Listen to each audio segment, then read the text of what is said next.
내 이름은 이주인 시게오. 범죄를 저지르고 법망을 빠져나간 죄인들을 심판하는 고문 소믈리에다. 눈에 보이지 않는 악의로 가득한 이 세상, 무고한 자들에게 어느 날 갑자기 비극이 닥친다. 아, 피곤해. 집에 가서 목욕해야지. 어허라, 예쁘기도 하지. 오빠랑 같이 목욕할까? 대부분의 사람은 이에 대항할 힘을 갖고 있지 않다. 하지만 사회의 심연에는 나와 같은 자들이 존재하니 너 같은 쓰레기랑 목욕하고 싶어하는 사람이 세상에 어디 있겠나. 일단 눈부터 뭉개주지. 이제 안심하세요. 자, 이쪽으로. 사법을 대신해 피해자와 유족의 고통을 죄인에게 몇 배로 쳐서 돌려주는 거. 너에게 딱 맞는 욕조를 준비했지. 딱 알맞은 온도를 맞췄는데 어때? 기분 좋지? 딱 100도로 알맞게 맞춰놨어요. 그것이 우리 고문 소믈리에의 사명. 우리가 있는 한 죄인이 도망칠 길은 없다. 이러한 사명을 진 탓일까? 거기 앉으시죠. 무슨 일로 절 찾아오셨습니까? 저는 불길 없는 하늘 가슴에 품은 이들이 내 사무소에 문을 두드리고 난다. 눈앞에 있는 이 풍채 좋은 남성 또한 마찬가지다. 사랑하는 딸을 죽인 남자를 지옥으로 보내주셨으면 합니다. 이쪽을 똑바로 응시하는 두 눈 깊은 곳에 타오르는 불길이 그의 분노를 여실히 말해주고 있었다.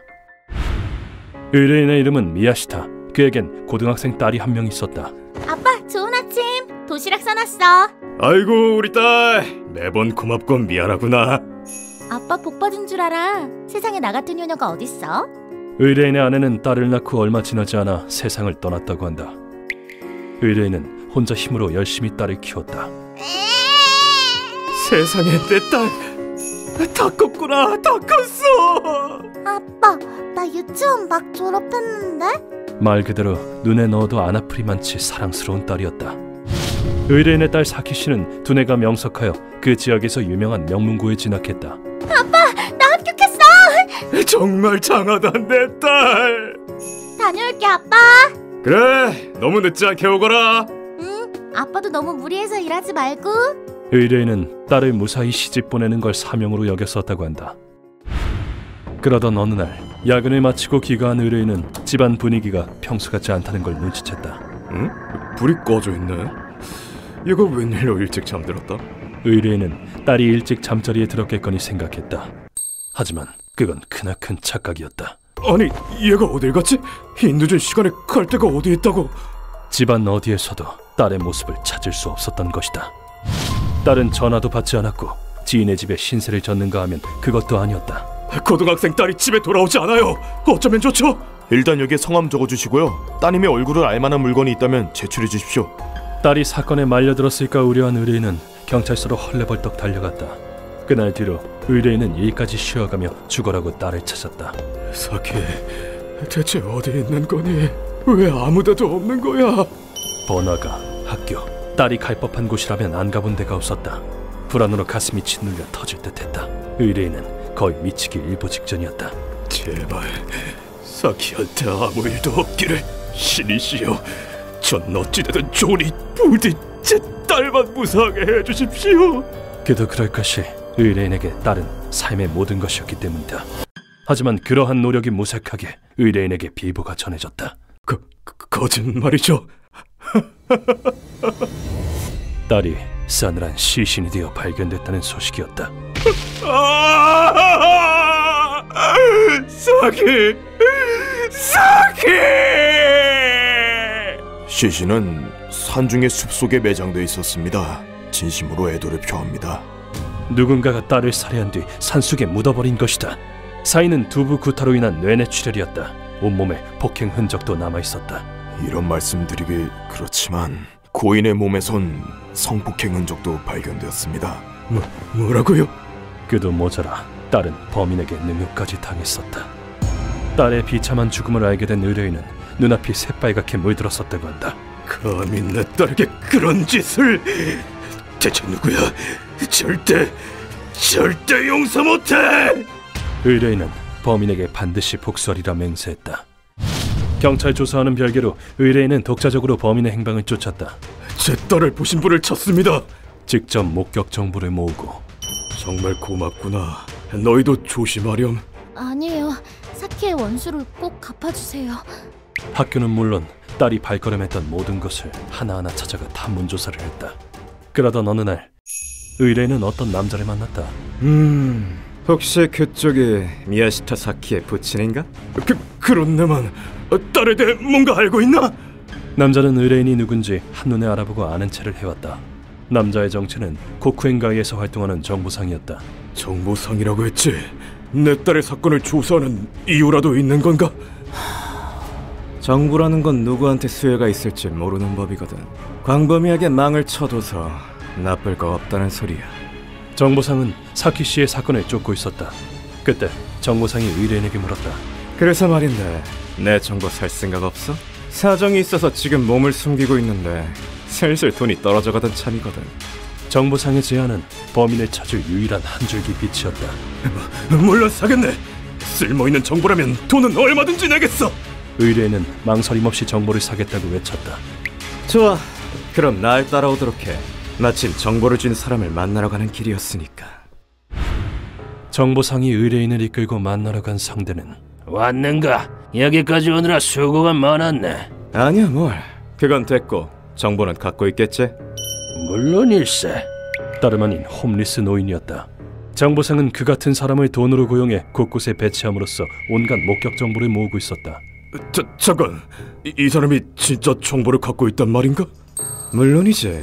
길거리에서 눈에 띄지 않고 사건을 목격할 수 있는데 이보다 편리한 정보는 또 있겠어? 그 말을 들으니 묘하게 납득이 갔다고 의뢰인은 말했었다. 사키 씨를 살해한 범인은 파체라라는 태국인 남자였다. 얌전히 있어. 반항하면 모가지 찢어버린다. 범인은 해가 질 무렵에 하교하던 사키 씨에게 칼을 들이밀며 협박했고 사키 씨를 납치해 자기 집에 감금시켰다. 언제까지 질질질 거야? 돼지처럼 울어내긴. 범인의 집 안에서는 끔찍한 폭력이 자행되었고 이걸 그냥. 노성과 비명이 들리지 않는 날이 없었다고 한다. 그로부터 며칠 뒤 파차라는 커다란 가방을 들고 집 밖으로 나갔다. 하여간 비실비실해가지고 일본 여자들은 조금만 때려도 픽픽 죽어대서 짜증난단 말이야. 노인은 가방 안에 든 것이 무자비한 폭력 끝에 숨진 사키 씨였음을 알아차렸다고. 범인은 시신을 산속에 유기했다. 슬슬 일본을 떠날 때가 됐군. 여기서 여자를 너무 많이 죽였어. 커다란 짐을 든 모습을 끝으로 다시 놈을 보진 못했다네. 아마 자기 나라로 돌아갔겠지. 돌아갔다고요? 자기 나라로? 그 말을 듣고 의뢰인은 분노로 머리가 깨질 듯했다고 한다. 심지어 정보상의 조사에 따르면 어때? 고통스럽지? 멍청한 일본 여자들이 추악의 얼굴을 일그러뜨리는 거 보면 미치도록 흥분된단 말씀이야. 파체라는 일본 내에서 여러 명을 살해했다. 일본과 범죄인 인도 조약을 맺은 국가는 극소수야. 범인이 일본에서 재판받을 리는 없겠지. 일본에서도 아직 증거가 다 갖춰지지 않았으니까 범인이 국외로 도망쳤다면 체포될 일도 없을 테고. 그런 말도 안 되는 일이 내 딸을 죽여놓고 도망치면 끝인가? 그럼에도 의뢰인은 복수를 포기하지 않았다. 혼자서는 무리야. 그 나라에 인맥이라도 있지 않는 한 찾는 건 불가능에 가까워. 아니, 반드시 찾고 말겠어. 여기까지 와서 포기할 순 없어. 잠깐, 포기하라고는 안 했어. 대신 사람을 한 명 소개해주지. 죄인이 세계 어디로 도망치건 반드시 잡아서 철퇴를 내리는 염라대왕을 말이야. 정보상이 입에 올린 건 다름 아닌 내 이름이었다. 이건 체육대회 때 찍은 사진입니다. 딸이 활짝 웃는 모습이 찍혀있죠. 제가 가장 좋아하는 사진이랍니다. 부모인 제가 말하긴 좀 그렇지만 사키는 정말 착한 아이였습니다. 엄마 없이 자라 힘들었을 텐데도 불평 한번 늘어놓은 적이 없어요. 이 아비를 생각해 힘들어도 꾹 참았던 게지요. 모든 이야기를 마친 뒤 의뢰인은 내 앞에 무릎을 꿇고 눈물을 흘렸다. 이렇게 부탁드립니다. 돈은 얼마든지 드릴 테니 제발 제 딸의 한을 풀어주십시오. 그리고는 바닥이 쿵 하고 울릴 정도로 세게 머리를 찧었다. 다음 순간 의뢰인은 가슴속에서 쥐어짜낸 듯한 비통한 외침을 토했다. 사키는 아내가 남겨준 보물이었습니다. 내 목숨보다 소중한 딸이었단 말입니다.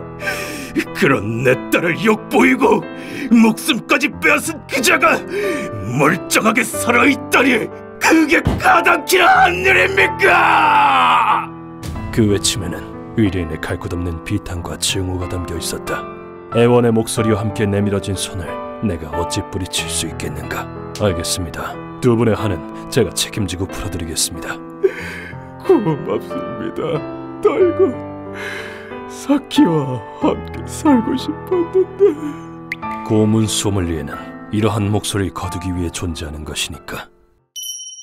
자기 욕구를 채우고자 죄 없는 여성을 욕보이고 목숨까지 빼앗은 죄, 금수만도 못한 놈. 이 인간 사회에 네 놈이 살 곳은 존재하지 않는다. 어디로든 도망쳐봐라. 반드시 잡고 말 테니까. 하늘이 이어져 있는 한 내게서 벗어나는 건 불가능하다. 의뢰인을 돌려보내자마자 나는 바다를 건널 준비를 했다. 이번에는 태국으로 가시나요? 거기엔 믿음직한 지인이 있거든. 죄인의 신병을 꼭 경찰한테 인도받을 필요는 없어. 전 세계의 고문 소믈리에들은 서로 연대하고 있으니까. 방콕에 있는 공항에 내리자 낯이 익은 사내가 우리를 기다리고 있었다. 시계, 태국에 온 걸 환영해. 오랜만이야, 사마트. 이 사내의 이름은 사마트, 태국의 고문 소믈리에다. 사마트는 전직 무에타이 챔피언이라는 독특한 이력을 가지고 있는데 혜성이 우선 코부터 뭉개주지. 도구를 쓰지 않고 무에타이 기술로 죄인을 고문하는 방식을 선호한다. 당해보니 어때? 피해자가 느낀 고통을 이제 좀 알겠나? 제발 용서를. 웃기지 마. 시오는 지금부터다. 특수 제작한 무기를 팔다리에 부착해 죄인을 흠씬 두들겨 패는 것이다. 파체라의 위치는 이미 파악했어. 이번에도 일처리가 빠르군. 아기야, 이 나라에선 아무도 너에게서 도망칠 수 없지. 알고 보니 태국에도 피해자가 있었어. 나도 유족한테 의뢰를 받았고 파체라는 방콕에 있는 소규모 범죄 조직에 몸을 숨기고 있어. 그렇다면 그자의 몸에 똑똑히 새겨주어야겠고 두 나라의 피해자들이 겪었던 고통과 유족의 분노를. 그럼 고문에 대해 너만큼 빠삭한 사람은 또 없잖아. 일본인 피해자들의 한도 풀어줘야 하고. 사마트의 기대에 부응하기 위해서라도 나는 마음껏 실력을 발휘하기로 마음먹었다. 한밤중 우린 네온 사인이 불을 밝히는 천박한 업소 앞에 섰다. 파체라는 이 안에 있어. 딱 범죄자가 있을 법한 곳이네요. 여기서 접점이 없는 여성을 납치하는 건가 보군. 여기서라면 범행의 꼬리가 쉽게 잡히지 않을 테니까. 안으로 들어서자 술과 담배, 불법 약물 냄새가 코를 찔렀다. 뭐야 당신들? 가까이 오지 말고 묻는 말에나 대답해. 파체라라는 놈 여기 있지? 당장 내 앞으로 끌고 와. 시비를 걸어오는 남자들에게 사마트가 냉랭한 말투로 툭 던졌다. 물론 이놈들이 순순히 동료를 내놓을 리가 없었다. 뭐? 이것들이 뭘 잘못 먹었나? 습격자들! 해치워버려! 인간 쓰레기들 리액션은 만국 공통인가 보군. 놈들은 살기등등한 기세로 우리에게 덤벼들었다. 하지만 사마트를 상대로 막무가내로 덤비는 건 무모한 짓이다. 그렇게 나오시겠다. 그렇다면 본때를 보여줄 수밖에. 우와, 위력이 굉장한데요. 링에서 내려온 뒤에도 수련을 이어간 덕에 사마트는 무에타이를 살인술로 승화시키는 데 성공했다. 어차피 평생 남한테 피해만 주며 살 텐데 턱뼈 좀 박살내도 상관없겠지. 상대가 마음을 고쳐먹을 거라곤 조금도 기대하지 않는 저 발언. 무에타이 팔꿈치 공격에 맞으면 턱쯤은 한 방에 산산조각 나지. 나도 사마트에게 다양한 기술을 배웠는데 하나같이 맨손으로 사람의 목숨을 앗아갈 정도의 위력이었다.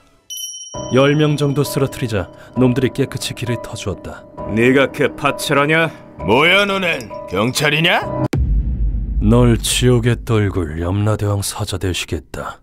우리가 파체라를 발견했을 때 놈은 술에 거나하게 취한 상태였다. 잠시 후 우릴 적으로 인식한 파체라가 빈 병을 테이블 모서리에 쳐서 깨트리는가 싶더니 깨진 병을 무기 삼아 돌진해왔다. 지옥? 웃기는군. 지옥에는 너나 가시지. 아무래도 놈이 노리는 건 나인 듯했다. 그렇다면 메인 디시 전에 에피타이저 정도는 내놓아야 하지 않겠는가? 설마 이 정도로 죽진 않겠지? 응? 우와! 놈의 소매와 목깃을 잡고 오른다리를 후려 바닥에 맺혔다. 이건 야마아라시라는 전설의 유도 기술이다. 뭐 이런 과격한 기술이. 맺히는 각도에 따라선 경치도 박살나겠는데? 역시 시계오는 괴물이라니까. 무시무시하네요. 무에타이를 보여준 사마트에 대한 고마움의 표시로 나도 유도를 보여주었다. 우린 파체라의 신병을 확보한 다음 사마트의 고문실로 몸을 옮겼다. 준비 다 됐습니다, 선생님. 꼼꼼하게 잘하네. 제자를 아주 잘 가르쳤어? 그래, 루카와도 정말 많이 컸지. 자, 이제 세상 모르고 자는 쓰레기를 깨워볼까. 놈을 깨우는 역할은 사마트가 자처해서 나섰다. 작작 퍼질러 차고 그만 일어나지! 파체라의 등에 발차기가 장렬함과 동시에 뼈가 부러지는 소리가 울려 퍼졌다. 원래 같으면 이쯤에서 소리 지르며 난리 피우는 게 정상이지만 발차기의 위력으로 고통에 아무 소리도 안 나오는 모양이다. 눈 그만 뒤집어 까고 나 좀 보지. 내 등! 사마트의 실력은 훌륭했다. 하지만 나는 놈이 정신을 차리길 기다릴 생각은 추호도 없었다. 이런 쓰레기라도 나는 반드시 묻는다. 과연 이자가 죄의식을 느끼고 있는지를. 넌 일본과 태국의 여성들을 감금하고 성폭행 후 살해했다. 그게 뭐? 미래를 빼앗긴 피해자와 고통스러워하는 유족에게 죄스럽지도 않나? 하지만 파체라는 내 물음에 비웃음으로 답했다. 죄스럽냐고? 그럴 리가 있나? 그러게 누가 멍청한 얼굴로 걸어다니래? 몸은 비실비실해가지고 말이야. 그러니까 엉엉 울면서 아빠나 찾지. 아빠! 살려줘! 아빠! 놈은 반성은 고수하고 오히려 피해자를 조롱했다. 됐다. 말을 말지. 너 같은 건 사람도 아니다. 루카와 사마트, 시작하지. 네, 선생님. 저런 쓰레긴 죽어 마땅해요. 짐승에겐 짐승다운 방법으로 벌을 주어야겠지.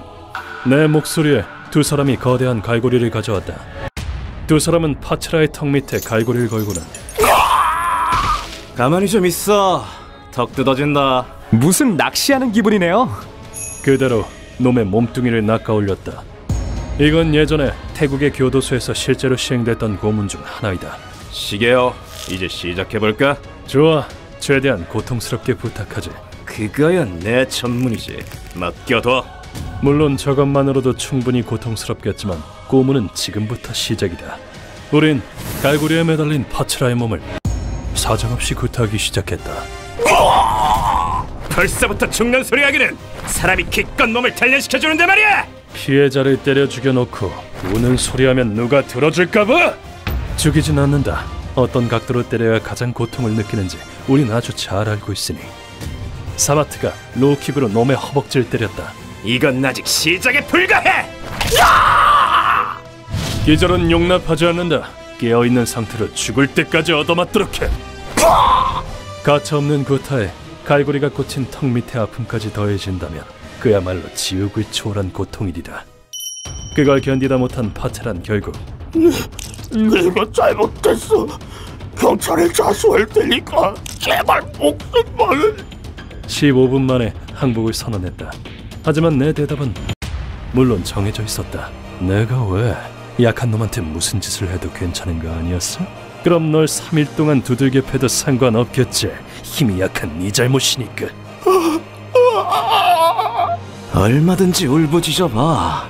어차피 네가 할 수 있는 건 그것뿐이니까. 3일간의 구타에 온몸에 뼈가 부러진 파체란 영영 입을 열지 않게 되었다. 이리하여 이번 의뢰는 마무리되었다. 도와줘서 고맙다, 사마트. 무에타이 실력 잘 봤어. 여전히 멋있더군. 암만 그래도 너만 하겠어? 시게오는 전 세계 고문 소믈리에게 존경받는 최강의 존재인걸. 우린 사마트에게 감사 인사를 전한 뒤 태국을 뒤로했다. 내가 하는 일은 엄연히 말해 범죄이며 사회 통념상으로는 악으로 분류된다. 미야시타 씨, 당신의 한은 풀어드렸습니다. 하지만 사랑하는 이를 빼앗긴 깊은 원한은 앞날을 향해 나아가는 자의 발을 올가매는 족쇄가 된다. 나는 믿는다. 무고한 이의 한을 풀고 그 족쇄를 푸는 일은 분명 의미가 있으리라고.